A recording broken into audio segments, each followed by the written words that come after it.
activity, energy defensively. Shot making doesn't come every night. We kind of had that too from a lot of different people. Very underrated thing. The end of Game 6, Christian made a couple threes late, and you lose that game. And you say, oh, well, those weren't big shots. But for him, they were. And you saw the rhythm was better. 8 for 15, 3 for 5 from 3. Just complete team win. Aaron Gordon, 9 for 16, playing through contact in the paint. Russ, obviously the energy he brought. Peyton Watson, DeAndre Jordan. I mean, everybody brought something. And when you do that, you know that your two best players eventually are going to get going after a tough start. And they did. And Jamal's shot making there to kind of keep the lead where it was at, obviously, withstood any kind of run they were going to make. So really proud of the guys. Crazy series. Fun to win it. Yeah, could you just elaborate on that? Because as close as this was, going the full game, 7 games, how rewarding, how good does it feel to come out with the 4th win? I mean, it feels good, but I also know that we're flying to OKC tomorrow. This was not the championship, so I'm sure it kind of felt like it to fans, on both sides because the series was so insane and the ups and downs were so crazy. It's one of those series you won't forget that you were a part of. But yeah, and I thought, we junked it up a little bit, and you can say, oh, you junked it up, and that's why it worked. Anytime you junk something up, the activity with junking it up is what works. And when we zoned, cross-matched, all those things, I thought our activity with our hands, the way we covered for each other, which we talked about before the game, was just incredible throughout the night up until the last 6 minutes. So just an awesome win. I said this before the playoff series. The last 3 games we won in the regular season, to give ourselves a chance to be in this building for this kind of game is a huge deal. And we've won a lot of big games here, and we've had some heartache here. We've been through a lot here. There's a lot of experience in that room, so just very proud of the overall team effort. David, what stood out about what Christian was able to do on the defensive end against Harden, holding him to 7 points on 8 shots? Yeah, he did what he's been doing. I thought we did a better job of impacting him with another defender, but then getting that defender out. They did a great job, like they always do, of adjusting. And in Game 6, we were putting 2 on the ball a lot, and they were rolling behind it, and Jones and Dunn were being aggressive, which they were not doing before that. And so they were getting paint points. They were creating offense. And so we tried to be a little more conservative once he crossed half court in coverage, but then it was on Christian to get through screens and get back in front of him, to maintain our defense. And then behind that, there's a man covering for a man, and we did a great job of that. And I thought there was a carryover from the 4th quarter of Game 6. We made that run. Much more aggressive to stunt at people, shrink behind the stunts, just help each other out down the line and kick people back to their responsibilities. That went a long way. Like I said, also with just the overall just crazy activity that we had. Really fun to watch. David, the series was obviously really close. I mean, so there was a lot, even 27 points. We weren't really sure that it was over, right? Yeah. But did you sense a belief with your team the whole time that they had this in them, that they would come out ahead? I mean, even after a Game 6 where LA had obviously a great game there, and you had to rebound for this one. Yeah, I mean, I think there's a lot of humble confidence in there. Like you have to go into these games with great respect for who's across the hall here, what those guys are capable of doing.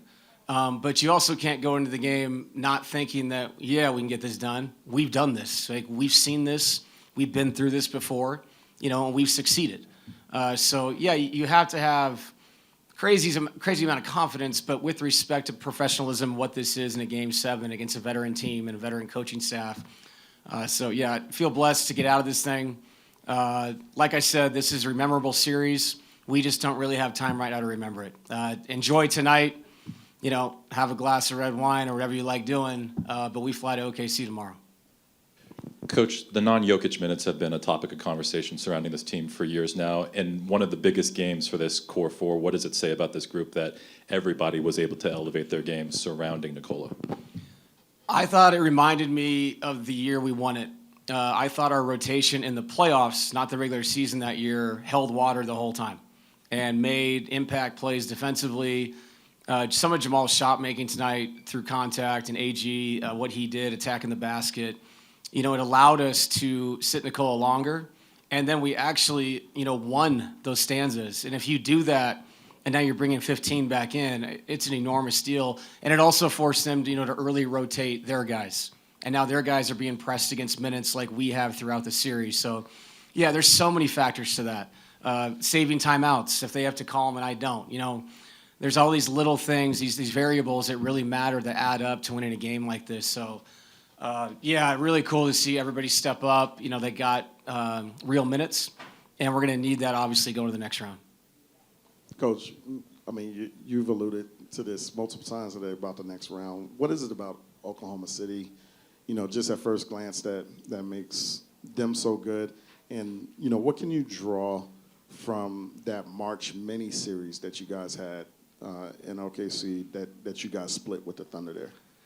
Yeah, that was interesting. It is kind of a setup for a playoff series. It did feel like that. We had to adjust from one day to the next. The second game was very different than the first. I'll say this about them. They're the best team in the NBA throughout this season. And I had a really good friend the other day make me feel awful. I said, yeah, if we win this series, man, we got to play a team that's 68-14. And he said, no, man, they're 72-14. I was like, okay, that's right. Appreciate that, bro. We know what this is. Like, their defense is so impactful. They turn you over. They have great one-on-one players in depth. Very good coaching staff that sets them up for, to be the aggressive team they are on both ends. But, you got to be confident going into it. I know they've had the rest. We will be smart about it, do the best we can to keep guys off their feet. But right now, tonight, this is about the success of what this was. And this was not easy. And it took everything from everybody that played. And like I said, I don't want to overdo this. So I give them so much credit. I knew coming into this, it felt like 7. And it deserved to be 7. That's what this series was. That's what it turned out to be. So just feel very blessed to come out, the victor. DA, Michael Malone used to get mad at me when I'd ask about leaving the starters in when the other team looked like they weren't.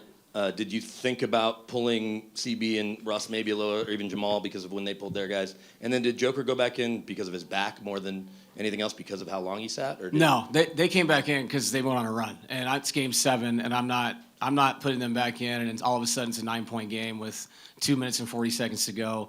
He came in, he made a jump shot, he put it back over 20. I have to agree with Coach on that. These games, they're very important, and you better win the game. So when you have a lead like that and it goes 8-0 or 10-2 just like that, and it was happening fast, we felt like we had to, rebalance ourselves. And then once the clock ran to this certain point where there's only so many possessions, math takes over in your head instead of the craziness of coaching, and you get guys out. Coach, did you have any indicators that the guys were locked in before the game? Anything in particular specific? Yes, they were locked in, as they should be. If you're not locked in for Game 7, you shouldn't be doing this. The walkthrough, the film session, there was there's always a buy-in in the playoffs, but there was some extra conversation to the details of each thing. Like I said, it's not just about what's happening on the ball. It's about all the details behind it. And I thought everybody was on a string tonight, connected on both ends of the floor. And offensively, just seeing the guys shoot the ball confidently when you're open. You got to do that if you're going to win these big games. And like I said, a bunch of guys stepped up. So, just really proud of the group. David, you mentioned Joker and Jamal got off to a relatively slow start. Yes. But more than just shot making in this game, obviously went into this win. How'd you evaluate their commitment to the game plan, their effort in a Game 7 outside of that shot making? Yeah, I thought Nicola's defensive energy early he was everywhere. And his hands, he was playing, the cat and mouse, the Zubats rolling in the zone. He was all over the place, kind of an amoeba down there, taking the roller, trapping the corner. He had great activity with his feet, especially after playing, just the other day. And then Jamal, I thought we did a better job of cleaning up, some of the pressure he dealt with. And you have to remember, Game 6 just happened, and both teams are pressing each other the whole game. There was a lot of tired people out there. And fortunately for us, I thought we had a little bit more juice than they did, and that probably went a long way in why we won the game. Thank you, Coach. Yeah, thanks, guys. Thanks.